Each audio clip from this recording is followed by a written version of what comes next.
Chers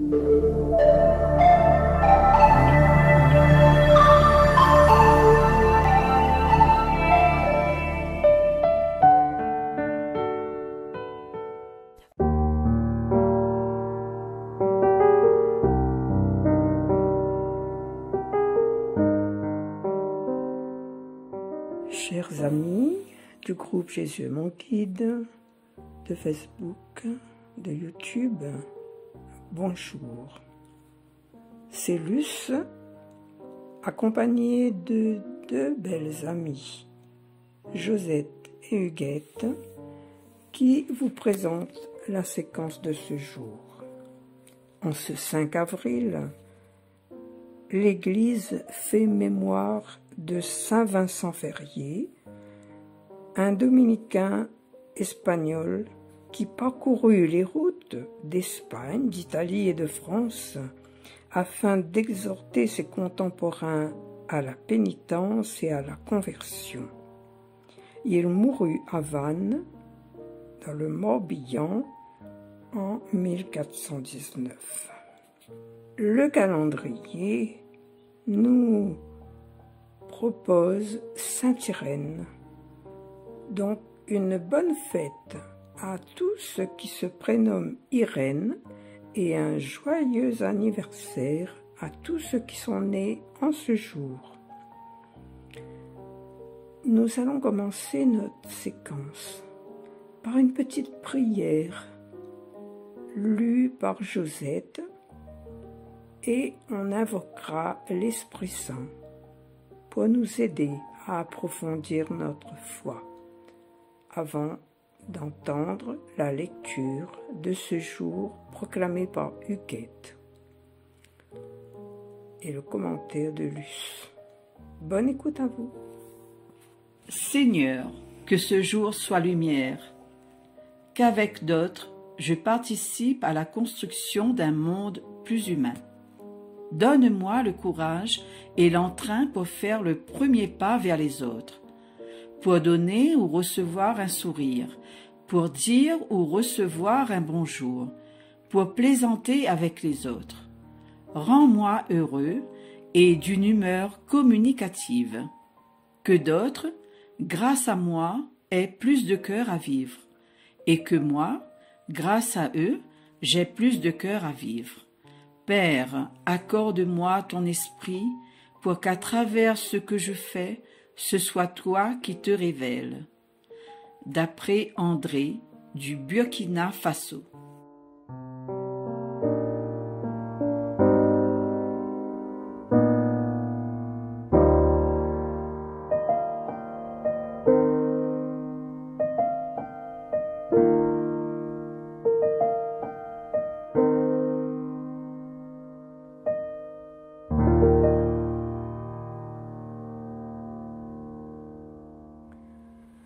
Plonge-moi dans ta rivière d'amour, plonge mon esprit dans les profondeurs de ta joie, inonde le désert de mon âme par la douce pluie du ciel.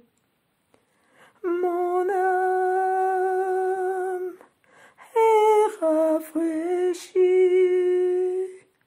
quand ton onction m'envahit. Je suis restauré, guéri quand ton onction m'envahit. Plonge-moi dans ta rivière d'amour, plonge mon esprit dans les profondeurs de ta joie, inonde le désert de mon âme par la douce pluie du ciel.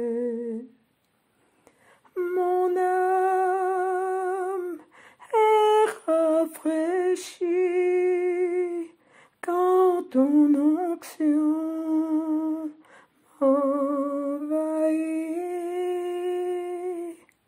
je suis restauré, guéri, quand ton onction m'envahit.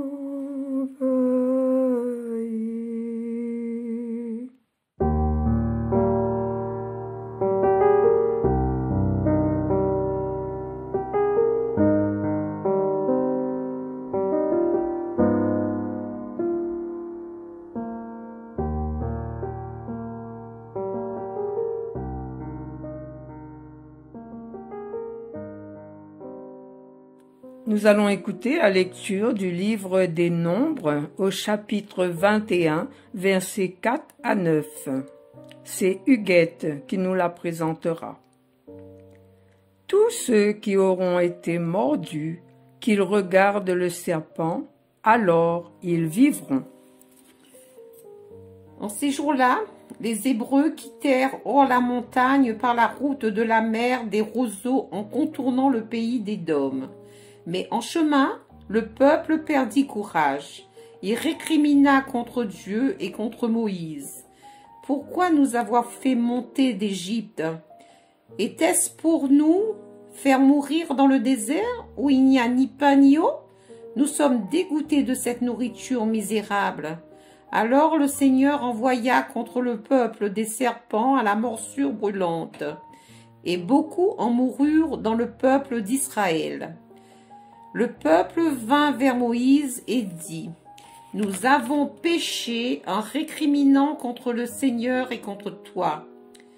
Intercède auprès du Seigneur pour qu'il éloigne de nous les serpents. » Moïse intercéda pour le peuple et le Seigneur dit à Moïse, « Fais-toi un serpent brûlant et dresse-le au sommet d'un mât. Tous ceux qui auront été mordus, qui le regardent, alors ils vivront. » Moïse fit un serpent de bronze et le dressa au sommet du mât. Quand un homme était mordu par un serpent et qui regardait vers le serpent de bronze, il restait en vie. Parole du Seigneur. Nous rendons grâce à Dieu.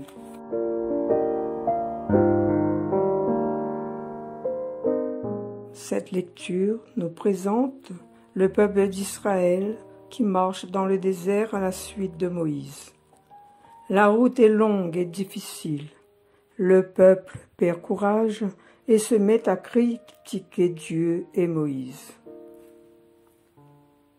Frères et sœurs, dans nos malheurs, nous avons la critique facile. Dans nos fatigues, nous voulons souvent rebrousser chemin, baisser les bras, et les récriminations ici vont de plus belle. Est-ce à croire que l'homme aime mieux s'asseoir auprès des potées de chair bien garnies, comme disait-il en abondance, dans un pays de mort et de ténèbres auprès du Pharaon, que de marcher avec Dieu dans le désert et d'y manger le pain du ciel? Dieu qui avait entendu leurs plaintes et était venu les racheter. Tant de grâces auront dû produire en eux un esprit de soumission, humble et reconnaissante. Mais la première apparence d'épreuve a suffi pour leur faire pousser ce cri. Pourquoi nous avoir fait monter d'Égypte? Est-ce pour nous faire mourir dans le désert, où il n'y a ni pain ni eau? Nous sommes dégoûtés de cette nourriture misérable. Hélas, le peuple de Dieu qui ne veut pas marcher joyeux et content avec Dieu connaît la puissance terrible du serpent. Nous le savons bien, comment réagissent les hommes. Même si c'est Dieu en réalité qui pourvoit nos besoins, tant que nous pouvons en profiter, que nous sommes en bonne santé et avons notre nécessaire ou même plus qu'il n'en faut, nous ignorons Dieu et nous nous adulons en maître. Alors, des serpents surgissent, et beaucoup parmi le peuple meurent de leurs morsures venimeuses. Mais l'Esprit de Dieu ne les abandonne pas. Dans leur misère, une démarche est faite de la part du peuple. Le peuple vint vers Moïse et reconnut son péché. « Nous avons péché en récriminant contre le Seigneur et contre toi. Intercède auprès du Seigneur pour qu'il éloigne de nous les serpents. » Comment serait-il à reconnaître la grandeur du Seigneur? Vivre de la foi veut dire reconnaître la grandeur de Dieu et accepter notre petitesse, notre condition de créature, laissant le Seigneur la combler de son amour, afin que croisse ainsi notre véritable grandeur. Chaque besoin de l'homme est une occasion de déploiement de la grâce et de la miséricorde de Dieu. Dès qu'Israël confessa son péché, la grâce de Dieu lui répondit. Et Moïse intercède pour le peuple auprès du Seigneur qui lui répond « Fais-toi un serpent et dresse-le au sommet d'un mât. Tous ceux qui auront été mordus, qu'ils regardent le serpent et ils vivront. » Moïse fabrique le serpent en airain et le dresse au sommet d'un mât. Et quand un homme est mordu, il regarde vers le serpent de bronze et il reste en vie. Le serpent, instrument de leur souffrance, était celui aussi de leur rétablissement et de leur bénédiction. Ce serpent d'airain était un type d'expiation. Nous lisons dans le livre des Nombres, au chapitre 21, verset 9, que les Israélites étaient tous guéris lorsqu'ils regardaient le serpent d'airain qui avait été élevé et qui était un type d'expiation. Si la guérison n'est pas comprise dans l'expiation de Jésus, pourquoi ces Israélites mourants devraient-ils regarder à cette préfiguration de l'expiation du Christ pour recevoir la guérison de leur corps? Le pardon et la guérison nous sont donnés au travers de l'expiation de Christ lui-même. De même que leur malédiction a été ôtée quand le serpent d'airain a été élevé, ainsi Paul nous dit que notre malédiction a été ôtée lorsque Christ a été élevé. Livre des Galates, chapitre 3, verset 13. Frères et sœurs, depuis que le Fils de l'homme, Jésus, a été élevé de terre et mis en croix, prenant sur lui les péchés du monde, c'est vers lui que nous nous tournons, que nous regardons. Tenons donc bon dans nos tentations par notre foi.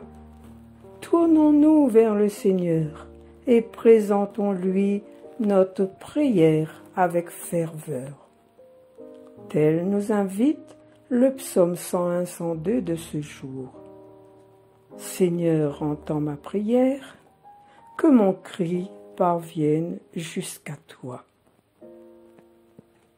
Écoutons ce psaume et notre séquence se terminera sur le texte « Croix glorieuse » de Luce Rose.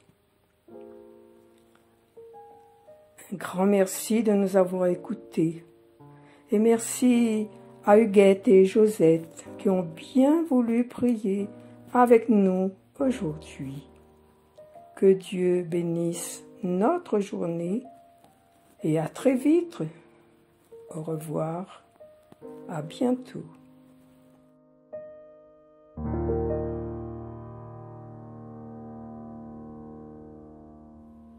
Seigneur, entends ma prière, cri parvienne jusqu'à toi. Seigneur, entends ma prière, que mon cri parvienne jusqu'à toi. Seigneur, entends ma prière, que mon cri parvienne jusqu'à toi. Ne me cache pas ton visage, le jour où je suis en détresse. Le jour où j'appelle, écoute-moi. Viens vite, réponds-moi. Seigneur, entends ma prière, que mon cri parvienne jusqu'à toi. Les nations craindront le nom du Seigneur, et tous les rois de la terre sa gloire. Quand le Seigneur bâtira Sion, quand il apparaîtra dans sa gloire, il se tournera vers la prière du spolié. Il n'aura pas méprisé sa prière.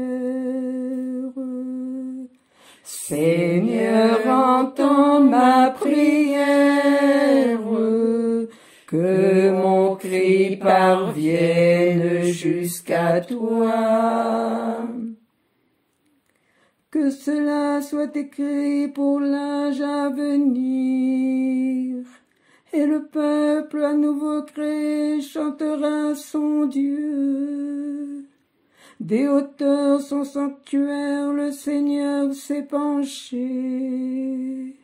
Du ciel il regarde la terre pour entendre la plainte des captifs et libérer ceux qui devaient mourir. Seigneur, entends ma prière, que mon cri parvienne jusqu'à toi. Seigneur, entends ma prière, que mon cri parvienne jusqu'à toi. Croix glorieuse. Les cieux se sont ouverts. Dieu, par le Christ, à nous s'est offert. Triomphe de l'amour sur la mort. Dieu lui-même vient sauver nos corps. Au-delà de la nuit, les ténèbres en lui. Éclatante clarté que cette croix dressée. Nous offrant Jésus-Christ, mort et ressuscité. Descendu du ciel, d'où il est remonté, préparer une place à chaque humain racheté. Dépouillé, maltraité par des hommes insensés, ceux-là même qui l'ont tué et dont il a sauvé. Ô doux Jésus, mon Sauveur et mon Dieu, que j'aime à te contempler en cet humble lieu. Sur ton trône de gloire, vainqueur et glorieux, tu nous attires à toi, nous proposant les cieux. Dans ta grande miséricorde, tu effaces nos torts. Toi qui n'as pas hésité, au vu même de nos péchés, pour tout homme, si ingrat qu'il soit, tant pour moi, d'aller jusqu'à la mort, et la mort sur la croix. Ô Dieu, qu'avons-nous fait de ton Fils unique? Homme le plus démuni parmi les hommes, né pauvre dans une crèche, sur de la paille sèche, parcourant sentiers et chemins revêches. Durant toute une vie, à la recherche de nos êtres, sans même un endroit où reposer la tête. Bafoué, insulté, dépouillé de ses habits, avant d'être cloué en croix, d'où s'extirpa son dernier cri. Abandonné de ses amis, sauf d'une mère tout en pleurs, qui lui ouvre ses bras au comble temple de sa douleur. Merci Jésus de nous l'avoir confié comme mère, sur le chemin vers Dieu ton Père et notre Père, cette reine du ciel qui t'a donné le jour. Après cet humble oui, cette confiance en la vie, refuge des pécheurs pour nous porter secours, nous ouvrir la porte du temple du paradis.